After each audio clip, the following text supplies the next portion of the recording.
If you're at a stage in your career where you've got more income than expenses, then you're probably trying to figure out, all right, well, where should I save my money? I know I've got a 401k and I've got a kid on the way, so maybe I should also think about a college savings plan. Where's the most efficient place to save this extra income? Well, I'm gonna walk you through 10 suggested steps on how to prioritize your savings. Of course, if some of these steps don't apply to you, just go to the next one. But hopefully this is a really helpful framework on how to make your decision process on where to save. Of course, everyone's situation's a little bit different, so maybe one of these steps might be in a different order for you. And I've said this a million times that if you're failing to plan, really you're planning to fail. Let's put together a plan for how to save for retirement, for buying a house, for all those financial goals in the future. Step one, if you have a 401k available to your work and it comes with an employer match, right there, that's the low-hanging fruit. That's where you should start. The employer match is the closest thing you're gonna get to free money, so make sure that you're contributing enough to your 401k to get that match. And of course, if you wanna talk about the pros and cons of a pre-tax or traditional 401k versus a Roth 401k, check out some of my other videos. But yeah, if you have an employer match through a 401k at work, that's step number one. All right, step number two, this might surprise some people, but after you've started contributing to your 401k to make sure you get that employer match, number two is pay down any high interest rate credit cards that you might have. This goes into a whole other conversation around how debt isn't created equal. If you know you've got a high balance on a high interest rate credit card, let's try to wipe that off the table as fast as we can. And that leads us to step number three. If you're trying to figure out where you should put your extra money each month, let's make sure that you have an emergency reserve built up. So this is your plain vanilla savings account. Hopefully you've got a high yield or high interest paying savings account that you can put money into. And the goal, the target's a little bit different for everyone, but let's make sure that you've got at least 3 to 6 months of monthly expenses saved up, something you can get to at a moment's notice.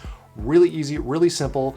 Build up your emergency, your rainy day fund, so that if something happens, you don't even have to think about it. You just know you've got that money tucked away.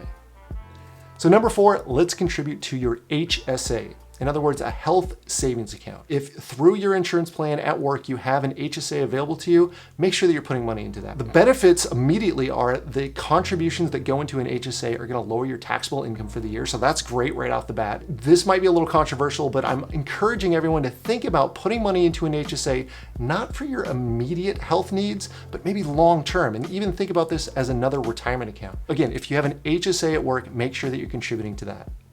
Step five, let's talk about Roth. But hopefully if you've done steps 1 through 4 and you've still got money left over that you can save each month, think about contributing to a Roth IRA. This is setting your future self up for success to have an available bucket of money that's gonna be totally tax-free. If you're in this income bracket where you cannot contribute to a Roth IRA, then let's talk about the Roth 401k. But again, I just wanna get to this concept of having money in pre-tax and post-tax retirement accounts is gonna be a huge benefit for most of you when you're in your retirement years. All right, step 6. This might not apply to everyone, but if you're trying to buy a home, this is a great opportunity to try and put some money into, again, just a regular savings account or something really short term for a down payment on a house. We've got steps 1 through 5 taken care of, and we're still looking for ways to save more. And if buying a home is one of those short or midterm goals, this is where you should be tucking money away for that down payment on your house. All right, step 7, this is where, again, it might not apply to everyone, but if you have student loans, this is where you should start tackling those as much as you can. We're talking about budgeting, we're talking about extra cash flow each month, and if you've still got money left over, let's start maybe adding a little bit extra to principal. We're paying a little bit more towards those student loans to hopefully get those paid off sooner rather than later. And that brings us to step number 8. If you've already tackled all of the previous steps and you still have money left over, this is where you want to try and maximize how much you can put into your 401k. So I'm recording this video in 2023. If you're under the age of 50, that means you can put up to $22,500 into your 401k. If you turn 50, or if you're already past the age of 50 this year, you can do another $7,500, bringing the total all the way up to $30,000 that can go into a 401k. A lot of people get confused. They think just hitting whatever the employer matches, that's the max, but no, the max is a lot higher. If we've gotten all the way down to this step and you've still got that money, let's put it into the 401k. Let's maximize how much we can put away. Again, conversations around pre-tax versus Roth, that's something we can talk about offline, but this is where you really have to start thinking about putting as much as you can into the 401k.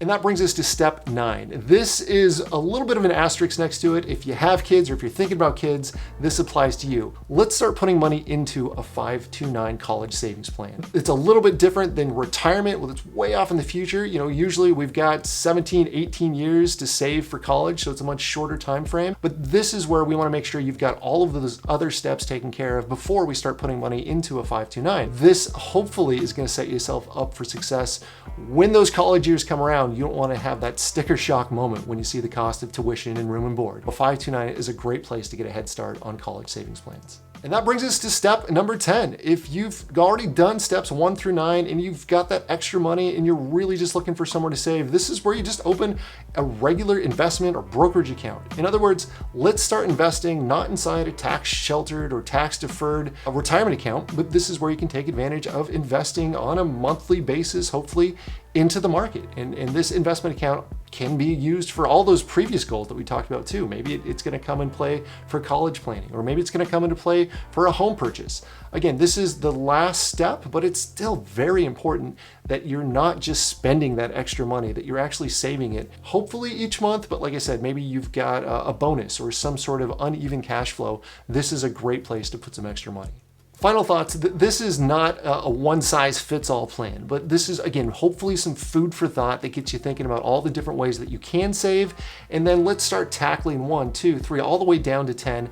And the order might be a little bit different for you, but if you're hitting all of these goals, all 10 of these savings ideas, trust me, you're gonna have such a head start for all of your short-term, mid-term, long-term financial goals. And this is one where figuring out how to put all these pieces together in a financial plan, that can be tricky. And this is where let's connect. My calendar is always available. Let's talk on Zoom. Let's grab a cup of coffee if you're local. We can really figure out where the pieces fit into your financial plan so that you're just kind of on this automatic, all right, there's no question of when you're going to hit these milestones because you've got this already planned out. My name is Alan Hensley. I'm a wealth advisor here in Seattle with Merriman Wealth Management. Like I said, if you have questions, if you've got any sort of ideas that you want to bounce off of me, let's connect. Happy to meet, Zoom, phone call, or in person. Thanks so much. Have a great day.